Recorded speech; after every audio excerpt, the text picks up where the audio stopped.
ಬೆಂಗಳೂರಿನಲ್ಲಿ ಸಚಿವ ಸಂಪುಟ ಆದ ತಕ್ಷಣ ಮಂಡ್ಯಕ್ಕೂ ಬರ್ತಾರೆ, ಮೈಸೂರಿಗೂ ಬಂದಿದ್ದಾರೆ.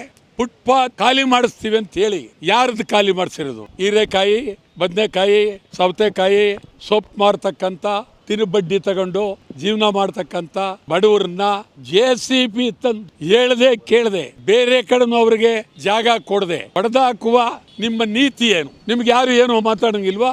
ನಿಮ್ಮ ಬಗ್ಗೆ ಯಾರು ಹೇಳಂಗಿಲ್ವಾ? ನಮ್ಮ ಮನೆ ಹೊಡೆದಾಕಿದ್ರೆ ನಾನು ನಿಮಗೆ ಬಂದು ಮುತ್ತಿಕ್ಲ ನಮ್ಮ ಮನೆ ಹೆಂಚು ತಗೊಂಡು ಹೊಡಿಬೇಕಾಗತ್ತೆ ನಿಮಗೆ. ನೆನ್ನೆ ಯಾರೇ ಇರಲಿ, ಅವನು ದರೋಡೆಕೋರ್ನೋ ಅವನು ಅದನ್ನಕ್ಕೂ ಇದಕ್ಕೂ ಸಂಬಂಧ ಇಲ್ಲ. ಅವನ ಹಿಂದೆ ವಸೂಲಿ ಮಾಡ್ತಾ ಇದ್ದ, ಅವಂದಿದೆ ಇವಂದಿದೆ ಅಂತೇಳಿ ಯಾರೋ ಒಬ್ಬರ ಕನ್ನಡ ಪರ ಸಂಘಟನೆಯನ್ನ ಬಂಧನ ಮಾಡಿದ್ದಾರೆ. ಇನ್ನೂ 5-6 ಜನ ಬಂಧನ ಮಾಡಿದ್ದಾರೆ. ಆದರೆ ನಿಮ್ಮ JCBಲಿ ಹೊಡಿತಿರಲ್ಲ, ಅದು ದೊಡ್ಡದ ಅಥವಾ ಇಲ್ಲಿ ಬಂದು ನೀವು ಬರಬೇಡಿ ಅಂತ ಹೇಳೋದು ದೊಡ್ಡದ? JCB ಹೊಡೆದವನ್ನ ಜೈಲ್ಗೆ ಹಾಕಬೇಕಾಗಿತ್ತು. ಲೆಕ್ಕಾಚಾರವಾಗಿ ಮಂತ್ರಿನೇ ಜೈಲ್ಗೆ ಹೋಗ್ಬೇಕು.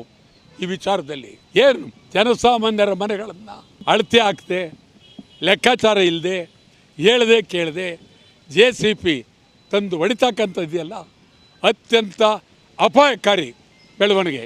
ಮಂತ್ರಿ ಕೂಡಲೇ DK ಶಿವಕುಮಾರ್ ಸರ್ಕಾರವೇ ರಾಜೀನಾಮೆ ಕೊಡಬೇಕಿದ್ರಿಂದ. ಇದ್ರ ಜೊತೆಗೆ ಈಗ ಮತ್ತೊಂದು ಶುರುವಾಗಿದೆ.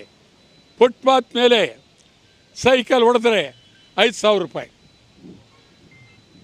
ಫುಟ್ಪಾತ್ ಮೇಲೆ ಸೈಕಲ್ ಹೊಡೆದ್ರೆ 5,000 ರೂಪಾಯಿ. ಯಾರು ಹೇಳಿದವ್ರು ಇವ್ರಿಗೆ 5,000 ದಂಡ ಹಾಕ್ಬೋದು ಅಂತ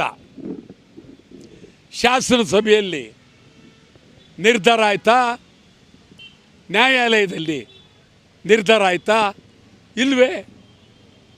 ನೀವು ಇಚ್ಛೆ ಬಂದಂಗೆ ಸರ್ವಾಧಿಕಾರಿ ಮಂತ್ರಿಯವರೇ ಬಡವರ ಬಗ್ಗೆ ಕಣ್ಣಿರಲಿ, ಬಡವರ ಬಗ್ಗೆ ಚಿಂತನೆ ಇರಲಿ.